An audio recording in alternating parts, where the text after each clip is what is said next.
दोस्तों, आज की कहानी है पति जी आपके परिवार में मेरी जगह नहीं।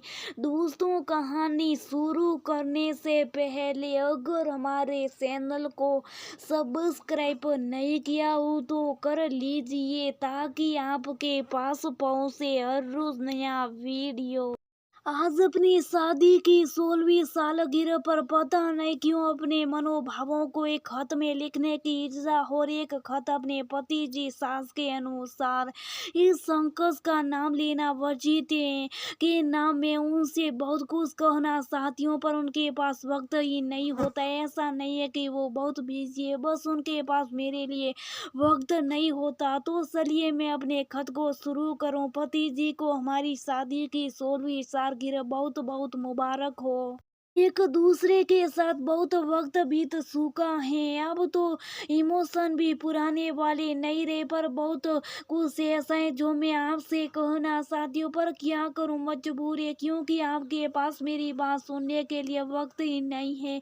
मेरी आपसे शादी हुई आज 16 साल हो चुके लेकिन पता नहीं क्यों आज भी मुझे ऐसा लगता है कि जैसे इस घर के लोगों को मैं अभी भी नहीं जान पाई हूँ। आज भी मैं इस परिवार में अपनी जगह बनाने को सतत प्रयत्न कर रही हूँ।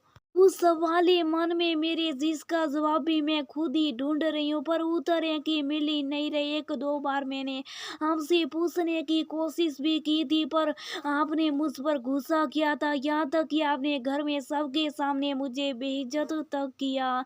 इसके लिए मेरे माता पिता को भी आप और आपके परिवार ने बहुत कुछ सुनाया था। चलिए शुरू करती हूँ मेरे पहले सवाल से। जब घर पर कोई मेहमान आता है तो क्यों मुझे उन लोगों के साथ थोड़ी देर बैठने नहीं दिया जाता? क्या मेरा काम सिर्फ मेहमानों को सर्विस देना है? फिर क्यों सबके सामने ये कह दिया जाता है कि बहू को दूसरों के साथ घुलना मिलना पसंद नहीं है? जब आप लोग घर से सब हित कोई फैसला लेते हैं तो क्यों मुझे उसे शामिल नहीं किया जाता है बल्कि मेरे उस कमरे में आती आप लोग चुप हो जाते जैसे कि मैं इस परिवार का हिस्सा नहीं या फिर शायद मैं कोई फैसला आपके खिलाफ दूंगी।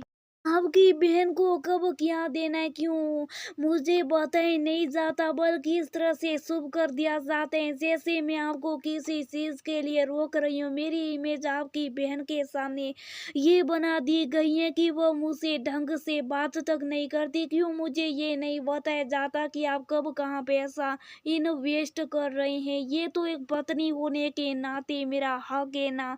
घर में आपके माता पिता यहाँ तक कि छोटे भाई को भी पता होता है, बस जिसे पता नहीं होता वो मैं हूँ। कई बार लगता है कि मैं इस परिवार में बिना सैलरी के काम करने वाली वो इंसान हूँ जिसका इस घर में कोई अस्तित्व ही नहीं। मैं एक रसोइया हूँ जो सुबह से शाम तक इस घर के लोगों की फरमाइश पूरी करती रहती है लेकिन खुद की मर्जी की चीज बनाकर नहीं खा सकती। मैं बिना पगार की धोबन हूँ जो इस घर के लोगों के कपड़ों की जिम्मेदारी लेती हैं, उनके कपड़े धोती और इस्त्री करती हैं। शायद खुद के कपड़ों पर इस्त्री किए काफी वक्त बीत गया हो। मैं इस घर में साफ सफाई करने वाली व नौकर हूँ जिसे घर के कोने कोने को साफ करने और सजा कर रखने की जिम्मेदारी दी गई लेकिन किसी भी कोने पर अपना हक नहीं जता सकती। मैं वो नर्स हूँ जो इस घर में जब भी कोई बीमार हो जाता है तो दिन रात उनकी सेवा करती हूँ पर खुद को बीमार होने का अधिकार नहीं। मैं इस घर की चौकीदार हूँ जो आप लोगों के साथ कहीं घूमने ना जाकर घर की देखभाल करती हैं क्योंकि मेरे बाहर जाती घर का काम कौन करेगा ये चिंता सबको सताने लगती और अचानक सबको याद आ जाता है कि आजकल घर को अकेला छोड़ना नहीं सही है क्योंकि जमाना खराब है। मैं आपके बच्चों की ट्यूटर हूँ जो उन्हें पढ़ाने का पूरा जिम्मा अपने सिर पर उठाती हूँ लेकिन बच्चे कहाँ पढ़ने जाएंगे, यहाँ की सब्जेक्ट लेंगे, इन सब का निर्णय लेने के अधिकार नहीं। मैं आपके बच्चों की आया हूँ जो सुबह से शाम तक आपके बच्चों के खाने पीने कपड़े हर चीज़ का ध्यान रखती हूँ, लेकिन अगर बच्चे थोड़ी सी भी गलती कर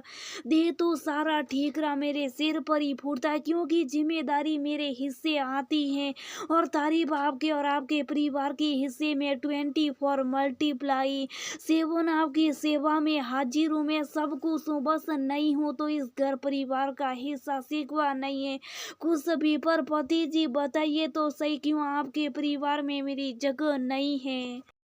क्या सिर्फ इसलिए कि मैं एक बहू हूँ? बहू सबको सही है, पर बहू को परिवार का सदस्य मानने वाली परिवार बहुत कम है। क्या सिर्फ इसलिए मुझे अपना अस्तित्व खो देना सही है कि मैं बहू हूँ? बताइए पति जी, मैं बहू हूँ और आज शादी के 16 साल बाद भी अपने परिवार में अपनी जगह ढूंढती हूँ। क्या ये आपकी जिम्मेदारी नहीं कि मुझे मेरी अस्तित्व से मिलाया जाए? मुझे भी इस परिवार में अपनी जगह दी